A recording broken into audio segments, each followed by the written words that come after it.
Bom dia, amigos. Bom dia, amigas. Vamos continuar a nossa série de estudos.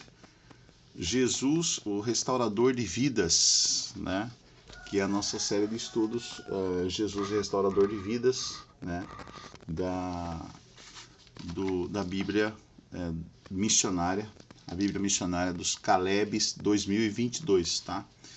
E o nosso estudo de hoje é o estudo número 10. Jesus e a lei, tá? Jesus e a lei de Deus. Então, como eu falei para vocês no comecinho, né? Vocês vão ver o que vai acontecer quando a gente falar sobre a lei de Deus. É sempre mais polêmica. Por que esse assunto sobre a lei de Deus é mais polêmica? Porque a luta toda do mal contra o bem é a respeito da lei de Deus, né? É a negação dos rebelados ao governo celestial de não quererem obedecer à lei de Deus. Então, o princípio da discórdia começa no céu quando Deus determina que todos deveriam obedecer a uma lei, né? Eles eram livres, os seres celestiais eram livres, mas tinham que obedecer à lei. Então, a discussão ficou em torno da lei, né? Por que temos que obedecer à lei, sendo que nós somos ministros de Deus? Por que nós temos que obedecer à lei? E aí começa uma luta, uma guerra no céu, né, por causa da obediência ou não obediência à lei. Ou seja, a lei da liberdade, né? A lei que garantiria para todos os seres celestiais a liberdade. Mas parece que alguém não queria liberdade, alguém queria um regime ditatorial. Inclusive ele queria tomar o trono de Deus, se apossar do trono de Deus e ser um ditador. O que é um ditador? Uma pessoa que não é democrática, né? Ele impõe e você tem que obedecer e tornar todos os seres robôs. E Deus não é assim. Deus não quer que nenhum de nós sejamos robôs. Mas por isso que ele fez a lei da liberdade, para vocês garantir, para que nós tenhamos a liberdade, nós precisamos obedecer certos parâmetros, né? Para que a liberdade seja sempre garantida, né?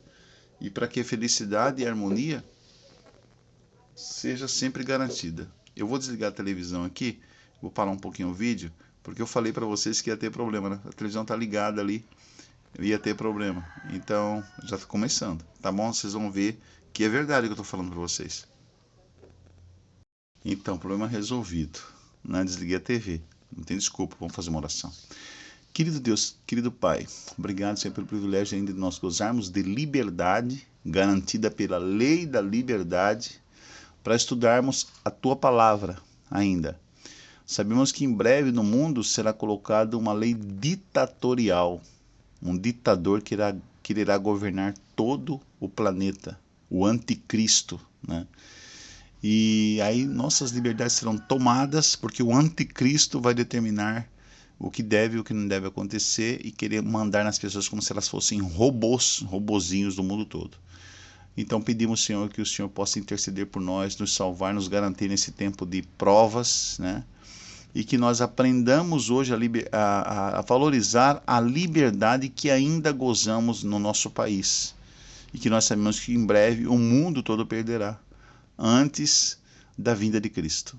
Continua conosco, fortaleça cada vez mais nossa fé em Ti, nos ilumina, em nome de Jesus, amém. Amém. Antes de nós começarmos o estudo, eu queria fazer aqui uma propaganda dessa série. É chamada Série Conflito, na linguagem de hoje, tá bom? É uma série de 5 livros, 1, 2, 3, 4, 5 livros, tá? Que conta toda a história, desde a queda lá do céu, desde quando o pecado começou no céu, né? Quando ele se instalou na terra e toda a história da redenção, a história do povo hebreu, né? E aí conta a história de Cristo, tá ok? Aqui no livro O Libertador, que é o livro Desejar Todas as Nações, ele conta a história de Jesus, depois conta os embaixadores, sobre o livro Atos dos Apóstolos, e depois os resgatados, o livro Grande Conflito, tá? E Profetas e Reis é os ungidos e os patriarcas e profetas, os escolhidos, ok? É uma série que conta toda a história da redenção, inclusive o futuro, tá? Futuro.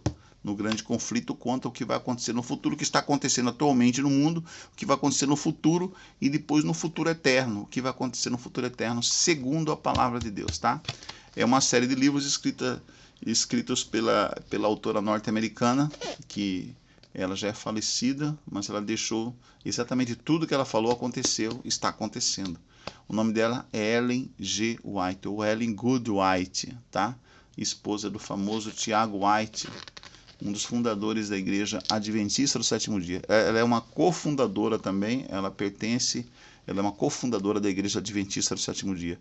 Essa mulher, é uma mulher, gente, não é um homem, é uma mulher que Deus usou para mostrar à humanidade tudo o que aconteceu, o que realmente aconteceu, e o que está acontecendo, e o que acontecerá.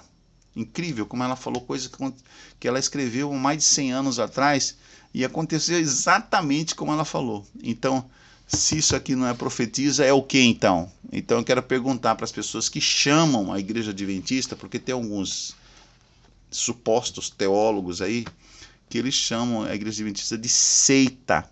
Eu quero que vocês venham debater comigo. Eu convido vocês para vir debater comigo, que eu provar para vocês que a Igreja Adventista não é uma seita. É a Igreja verdadeira de Deus. A Igreja verdadeira de Deus, que defende a Bíblia Sagrada, que estuda a Bíblia Sagrada. Para dessa época aí, teve uma época que teve aí a adoração, né? Aí teve Diante do Trono, teve vários grupos musicais, vários cantores apareceram, fizeram shows pelo Brasil e o mundo todo, e parece que a igreja deu uma alavancada, a igreja evangélica no Brasil deu uma alavancada. Agora não é mais época de só ficar na discoteca, no baile, adoração. Agora é hora de ensino e aprendizagem. Agora é a hora de nós pegarmos a palavra de Deus e estudarmos a palavra de Deus para sabermos o que Deus quer de nós no tempo presente, atualmente. O que Deus quer dos seus filhos. Então agora é hora de sermos ensinados pela palavra de Deus, pelo Mestre dos Mestres, Senhor Jesus. Claro que devemos continuar adorando, né? Toda a igreja evangélica no Brasil, todo o evangélico no Brasil, católicos, evangélicos, todos os adoradores, temos que adorar, né? Mas principalmente aprender, ensino, palavra de Deus, a Bíblia Sagrada, ok? Então vamos abrir a palavra de Deus. Sobre a série Conflito, quem quiser que eu leve na sua casa uma série Conflito, eu posso levar para vocês, tá bom? No valor de R$35, ok? Eu queria colocar R$45 porque eu não tenho carro, então eu tinha que levar de ônibus na Cuiabá e Várzea Grande, na região Cuiabá, Várzea Grande e Santo Antão Levergé. Mas eu falei, não, eu vou colocar R$35 porque eu adquiro esse material a R$15. E aí eu tenho que tirar meu lucro, porque eu preciso sobreviver, tá ok? Então eu levo à sua casa esse material, toda a série Conflito, por R$35, esses livros por R$35, tá? Além do material que vocês já sabem que eu já divulgo aqui, que é o Glister, né? Da Amway, tá ok? Da Amway, que é a pasta de dente Glister e todo o catálogo da Amway. Então eu também levo complexos vitamínicos, produtos de limpeza, N coisas que a Amway produz pelo mundo afora, ok?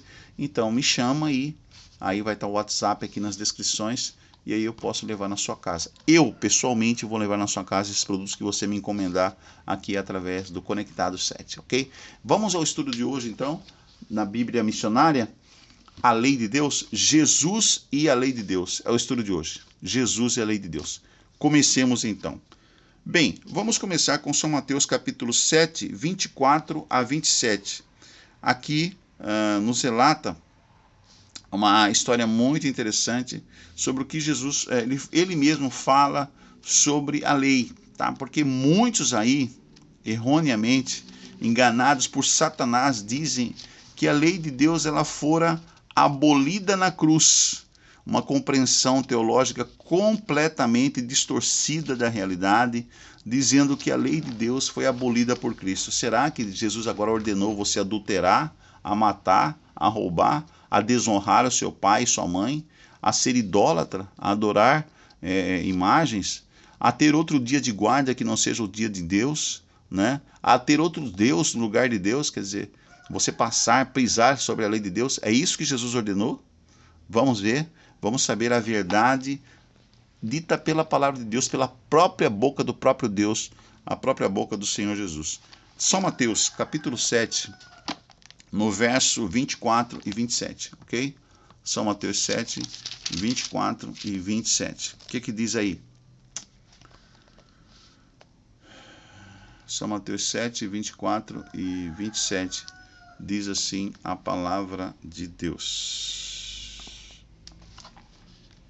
7, 24 e 27. Todo aquele, pois, que ouve estas minhas palavras e as pratica, será comparado a um homem prudente que construiu a sua casa sobre a rocha. Né? E aqui, construiu sua casa sobre a rocha. Caiu a chuva, transbordaram os rios, sopraram os ventos e bateram com força contra aquela casa. E ela não desabou, porque tinha sido construída sobre a rocha. E todo aquele que ouve estas minhas palavras e não as pratica, será comparado a um homem insensato que construiu a sua casa sobre areia. Caiu a chuva, transbordaram os rios, sopraram os ventos e bateram com força contra aquela casa. E ela desabou, sendo grande a sua ruína. Ok? Se cada um decidisse criar as próprias leis, não haveria vida em sociedade, o caos seria completo. Se a natureza não tivesse leis que a controlam, seríamos aniquilados. Nosso Criador é um Deus de ordem e de limites. Quando se opôs a Deus no céu, Lúcifer lançou dúvida sobre o caráter divino, insinuou que Deus seria injusto e a lei dele impossível de ser cumprida. Lançou sobre o Criador a sombra de seu próprio egoísmo e fez com que Deus parecesse tirano e controlador. Por ser nosso Criador, Deus conhece nossos limites e nossas capacidades. Por isso, sua lei preserva a nossa vida e nos ajuda a conhecê-lo melhor. Ela não é uma restrição à liberdade, mas o firme fundamento para que tenhamos paz em um mundo de conflito. Estudemos agora sobre a lei de Deus. Primeiro verso desse assunto, nós encontramos em Mateus 22, 36 a 34, respondendo à primeira pergunta, que diz o seguinte: qual é o princípio fundamental do cumprimento da lei de Deus? Qual é o princípio fundamental do cumprimento da lei de Deus? Mateus 22, 36 a 40. Vamos abrir novamente a nossa Bíblia aqui. Aliás, já está aberta em Mateus, né? Vamos só lá para o capítulo 22. Sim, Mateus 22, 36 a 40. O que diz aqui? Mestre, chegou um discípulo alguém chegou e falou para Jesus assim: Mestre, qual é o grande mandamento da lei? Jesus respondeu: ame o Senhor seu Deus de todo o seu coração, de toda a sua alma e de todo o seu entendimento.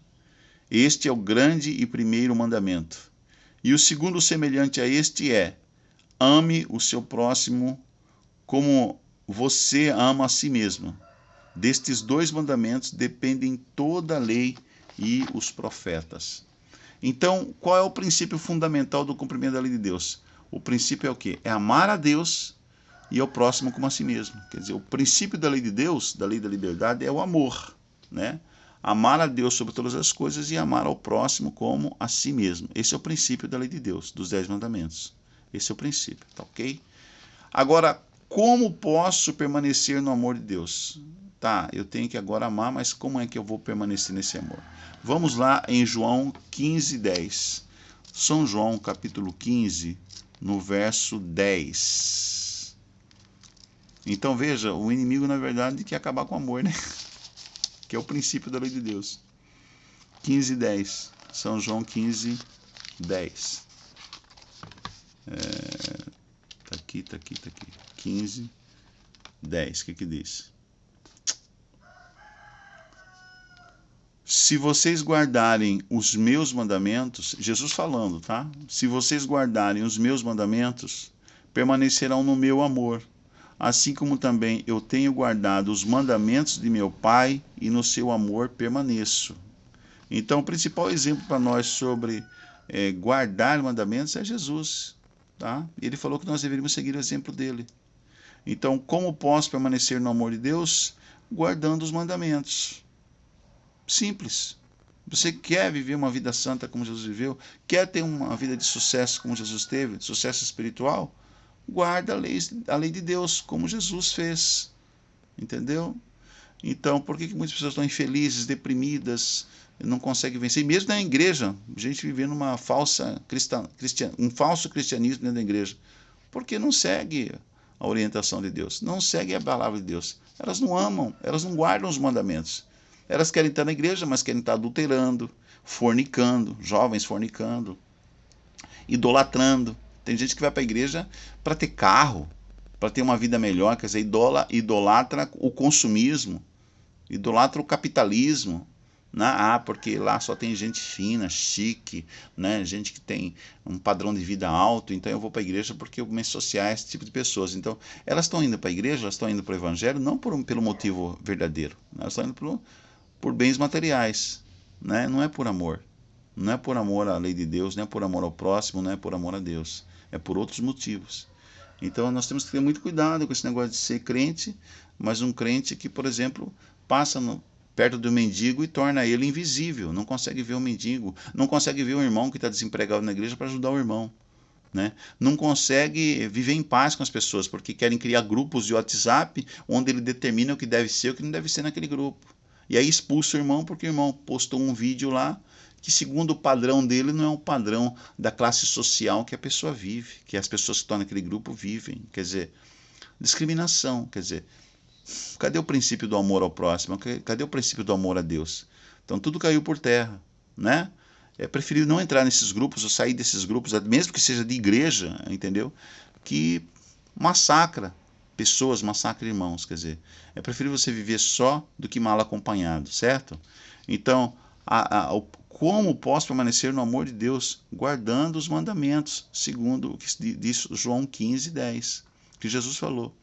Como eu posso permanecer com Deus? Guardando os mandamentos de Deus, né? Assim eu permaneço no amor de Deus. A lei de Deus nos conduz a quê? Vamos ver o que a lei de Deus nos conduz. Está em Gálatas capítulo 3, 24. A lei de Deus nos conduz. Vamos lá ao livro de Gálatas, que fala muito sobre a lei. Ali a gente vai discutir bastante Gálatas, 1 Coríntios, Romanos, tá? Para vocês entenderem mesmo. A lei de Deus, ela nos conduz ao amor, tá? A Cristo, melhor dizer, nos conduz a Cristo. Gálatas 3, 24. Qual é o fim da lei? Gálatas 3, 24. Certo? É 24, isso mesmo.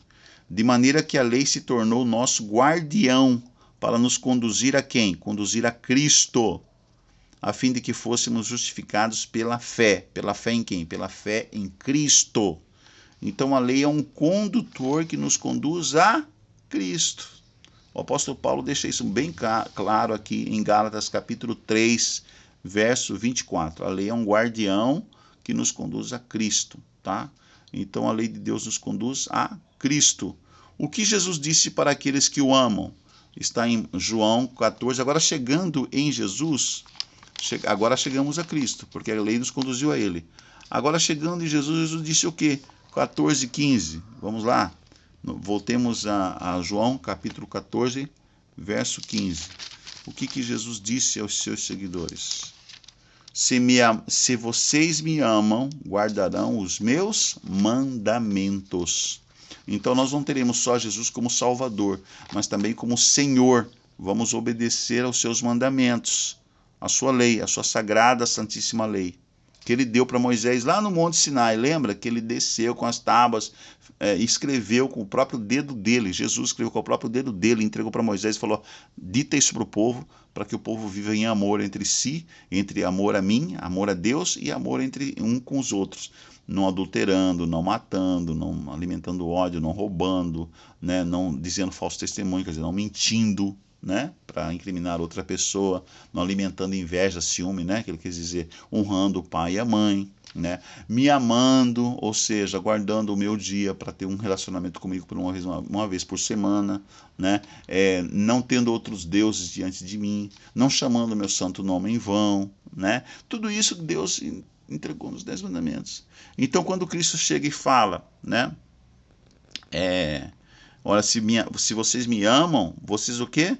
Vão guardar os meus mandamentos. Eu vou repetir, quem não entendeu, João 14:15, né? Se vocês me amam, guardarão os meus mandamentos. João 14:15. Então, que você chega a Jesus, a lei conduz você a Cristo. Quando você chega a Cristo, Jesus diz para você, guarda os mandamentos. Tá? Segue-me e guarde os meus mandamentos. Ame a Deus e ame ao próximo como a si mesmo. Ok? Que é o resumo, que é o princípio da lei. Ok? A lei de Deus pode ser anulada pela fé, segundo Romanos capítulo 3, segundo Paulo, o apóstolo Paulo. Romanos 3:31. O que diz o apóstolo Paulo aqui em Romanos capítulo 3:31 a respeito disso? Ah, mas agora eu tenho a fé em Cristo, então a lei não tem mais sentido, posso fazer o que eu quero. O que diz Paulo no capítulo 3, verso 31 de Romanos? Anulamos então a lei por meio da fé? De modo nenhum. Pelo contrário, confirmamos a lei. Ficou claro, gente? Então, porque você tem fé em Cristo, agora você tem que obedecer à lei. Porque a lei está mais do que confirmada. Ok? Então, a lei de Deus pode ser anulada pela fé? Não, pois a própria justificação pela fé pressupõe a vigência da lei. Ok? Jesus aboliu a lei? Será que... mas Jesus aboliu a lei na cruz, diz alguns falsos teólogos aí, falsos pastores, tá? Falsos líderes, igrejas de Satanás, que usam a Bíblia para falar que é igreja cristã, mas na verdade é a igreja de Satanás. Esses aí que são seitas. A igreja de Deus não é uma seita, tá? Então vamos lá, Jesus aboliu a lei? Mateus 5, 18 e 19. Mateus no capítulo 5, versos 18 e 19. Mateus 5, 18 e 19. Vamos desmascarar o Satanás aqui nos estudos da palavra de Deus, tá? 5:19 diz assim. Eu acho que é todo o contexto aqui. Vamos voltar, gente. Aqui. Mateus 5, 18 e 19, tá? Mateus 5, 18 e 19. Porque em verdade lhes digo, até que o céu e a terra passem. Isso é Jesus falando. Presta atenção, irmãos. Isso aqui é Jesus que está falando, o próprio Senhor. Porque em verdade lhes digo, até que o céu e a terra passem, nem um i ou um tio jamais passará da lei, até que tudo se cumpra. Aquele, pois, que desrespeitar um destes mandamentos, ainda que dos menores, e ensinar os outros a fazer o mesmo, será considerado mínimo no reino dos céus. Aquele, porém, que os observar e ensinar, esse será considerado grande no reino dos céus. Quem será o grande no reino dos céus? Aquele que guarda, aquele que observa a lei de Deus e que ensina a lei de Deus. Grande é o quê? Aquele que vai se assentar junto com Cristo como sacerdote durante 1000 anos, como rei e rainhas com Cristo em tronos, tá? E vão viver como grandes no reino dos céus. E aquele que não ensinar é mínimo. Qual que é o mínimo no reino do céu? Imagina a partícula de um pó ou de uma cinza, um pedaço de grão de areia, o que é o mínimo, né? O mínimo, quer dizer, não estará no reino dos céus. Quem não guarda a lei de Deus é o mínimo. O mínimo é uma partícula de pó. Ok? Não é nada. Deixou de existir. E o maior do reino dos céus é quem está com Jesus, andando com ele como reis e sacerdotes. Com Deus, como reis e sacerdotes, tá? Vou repetir, né? Aquele, pois, que desrespeitar uns destes mandamentos, ainda que dos menores, e ensinar os outros a fazer o mesmo, será considerado mínimo no reino dos céus. Aquele, porém, que os observar e ensinar, esse será considerado grande no reino dos céus. Tá? O céu e a terra já passaram? Não. Então a lei de Deus jamais não foi abolida, tá? O céu e a terra jamais passarão, porque a terra será renovada, né? E os céus continuará vivendo aqui. O céu será nós viveremos com Deus, porque o céu será Deus. Deus estará conosco vivendo neste planeta depois do milênio, depois da restauração da raça humana, ok? Então jamais passará a lei de Deus. A lei de Deus será cumprida eternamente. O amor de Deus, o amor ao próximo e o amor a Deus será o cumprimento eterno, o princípio da lei de Deus. A lei de Deus será eterna. Como Deus é eterno, a sua lei, os seus parâmetros também é eterno. Compreendam, entendeu? Vamos lá. Outra pergunta. A lei de Deus pode ser a resposta não. Pois a própria justificação pela fé pressupõe... eu já falei isso aqui, né? Jesus aboliu a lei? Resposta, que foi a sexta pergunta. Jesus veio a este mundo para cumprir a lei de Deus e não para aboli-la. Tanto é que ele foi perfeito no cumprimento da lei. E ele falou, segue-me, segue meu exemplo, segue-me, segue meu exemplo, tá? Paulo fala assim, siga o meu exemplo, porque eu também sigo a Jesus. Eu sigo Jesus, tá? Um guardando, né? Como Jesus viveu, vivamos também. Como Jesus viveu, vivamos também a lei de Deus na nossa vida, ok? Vamos então agora, Deus tem um povo que guarda a sua lei nos últimos dias deste mundo? Será que existe um povo que guarda a lei de Deus nesses últimos dias na história do planeta? Vamos ver? Apocalipse 14, verso 21. Sim, gente. Sabe? Senão Deus já teria destruído